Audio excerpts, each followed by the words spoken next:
Haryana model Sheetal హత్య case mystery వీడింది. శీతల్ను తానే హత్య చేశానని ఆమె బాయ్ ఫ్రెండ్ సునీల్ చౌదరి నేరాన్ని అంగీకరించాడు. శీతల్కు అప్పటికే పెళ్లైంది. 5 నెలల బిడ్డ కూడా ఉంది. సునీల్ కూడా వివాహితుడు, 2 పిల్లల తండ్రి. ఈ నేపథ్యంలో సంచలనంగా మారిన హత్యోదంతాన్ని పోలీసులు ఛేదించారు.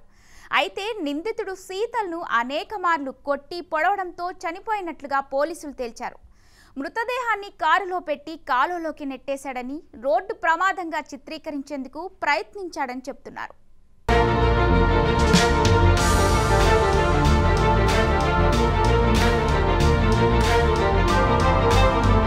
శీతల్ చౌదరి హర్యానాలో మ్యూజిక్ ఇండస్ట్రీలో ఆల్బమ్స్ తో పాపులారిటీ సంపాదించుకుంది. ఆమెకు వివాహమై 5 నెలల బిడ్డ ఉంది. అయితే గతంలో సునీల్ కు చెందిన హోటల్లో శీతల్ పనిచేసేది. వారిద్దరి మధ్య 6 సంవత్సరాలుగా స్నేహం ఉంది. సునీల్ కి పెళ్లై 2 పిల్లలున్నారు. అయితే భర్తను వదిలేసి తనను పెళ్లి చేసుకోవాలని శీతల్ పై ఒత్తిడి తెస్తున్నాడు. అయితే సునీల్ వివాహితుడని పెళ్లి ప్రతిపాదనను ఆమె తిరస్కరించింది. దీన్ని సునీల్ మనసులో పెట్టుకున్నాడు.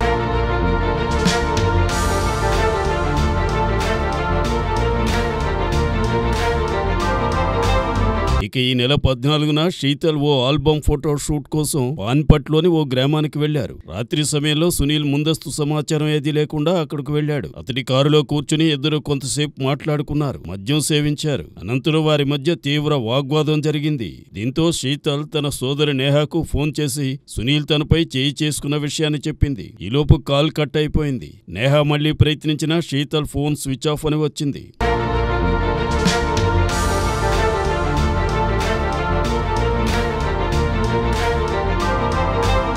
అయితే ఈ నెల 15న పోలీసులకు సునీల్ కారు పానిపట్లోని ఓ కాలువలో లభించింది.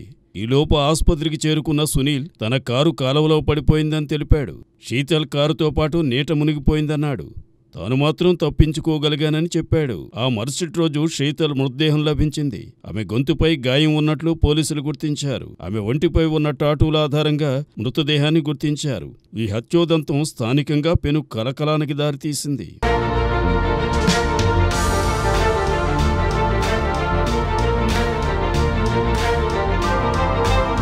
ఈ క్రమంలో విచారణ ప్రారంభించిన పోలీసులు సునీల్ను ప్రశ్నించగా అతడు తను చేసిన నేరాన్ని అంగీకరించాడు. ఇక పోలీసులు శీతల్ మృతదేహాన్ని పోస్టుమార్టం కోసం ఆసుపత్రికి తరలించారు. ఇక ఇటీవల పంజాబ్ కు చెందిన ప్రముఖ సోషల్ మీడియా ఇన్ఫ్లుయెన్సర్ కంచన్ కుమారి కూడా ఇలాగే హత్యకు గురి కావడం తీవ్ర ఆందోళన కలిగిస్తోంది. బఠిండా జిల్లాలోని ఆదేశ్ యూనివర్సిటీ పార్కింగ్ స్థలంలో ఆపి ఉంచిన కారులో ఆమె మృతదేహాన్ని పోలీసులు గుర్తించారు. కమల్ కౌర్ బాబీ పేరుతో ఇన్స్టాగ్రామ్ లో, ఫన్నీ బాబీ టీవీ పేరుతో యూట్యూబ్ లో కంచన్ కుమార్కి లక్షలాది మంది ఫాలోవర్లు ఉన్నారు. ఇంటి నుంచి బయటికి వెళ్లిన ఆమె తిరిగి రాకపోవడంతో వెతికిన పోలీసులకు ఆమె కారులో శవమై కనిపించారు. ఇప్పుడు హర్యానాలో శీతల్ హత్యకు గురి కావడం చర్చనీయాంశంగా మారింది.